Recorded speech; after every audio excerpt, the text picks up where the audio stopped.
Figs and tomatoes. Fun fact, they're both a fruit. They're full of seeds and they're really cute. Figs and tomatoes.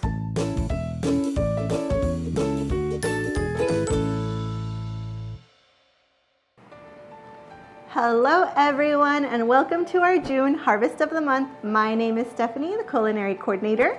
And I'm Daniela, the CNP Executive Chef.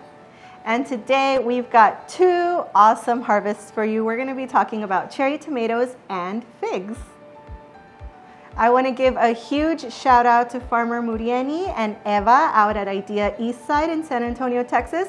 They've been growing these super cute cherry tomatoes and they let me know that you actually don't need a lot of space to get started, which is good to know.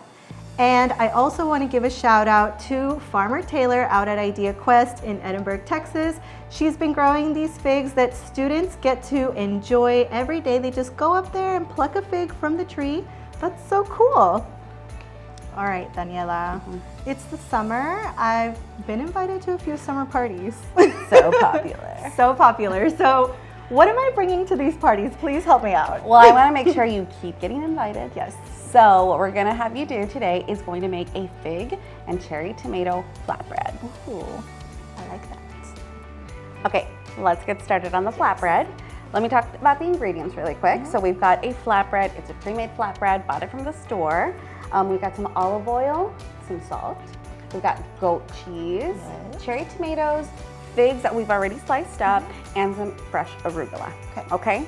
As I'm putting this together and letting them know how to do it, if you wouldn't mind slicing up some tomatoes, just in half. Okay. Yep, just half is great. All right, guys, so what I'm gonna start doing, you can drizzle if you have a nice little container. I'm gonna brush a little. I like brushing the outer edges really well because that's what's gonna be exposed a bit, and then this can get a little crispy in the oven.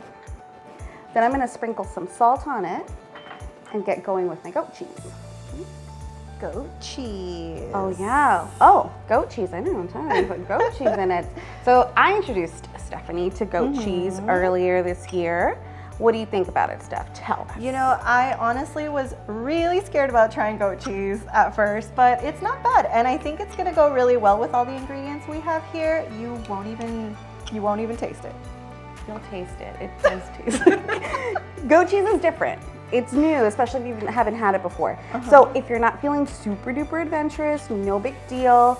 You can use some mozzarella on it. It's gonna keep it really mild, but you'll still get all that good cheesiness. You done with the tomatoes? Yes. All right, so let's get some tomatoes on here. As you can see, I just did some dollops, quick little smears. You don't have to spread it, especially if you're trying to, if it's new to you want to go light on it, okay? And then I'm already thinking this is like a good flatbread for like 8 good squares. So we'll try to, that's kind of where I went with all my. our summer friends. How do you feel about these tomatoes? Just kidding. You're so rude. 7 plus you. Yes. 6 that plus one's you. not cut. You can come. All right. Oh, thanks. All right, guys. I'm just gonna, we slice these figs a little thin. They're so pretty. Yeah, these are really gonna be great because they were pretty ripe. They were a little soft, so I had to use a sharp knife when cutting them. But that's what's gonna help this caramelization. That's when sugars get all bubbly and brown.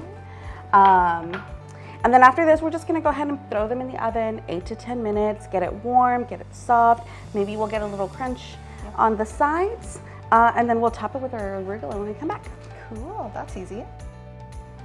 Okay, it's out. It's so pretty. Yes, thank you. And it's gonna be just as delicious. As you can see, we got a little bit of browning there. I will say I left it in for like 8 minutes at 400, and then the last 2 minutes I put it on a high broil. But just watch it during that broil time, depending on how close you are. You don't want it to burn, right? Yeah. All right, so what I'm gonna do first is I'm gonna give it that cut that I said into 8. And then after that, we'll add that arugula. I'm gonna put a little bit more olive oil on it. And then I've got this balsamic glaze.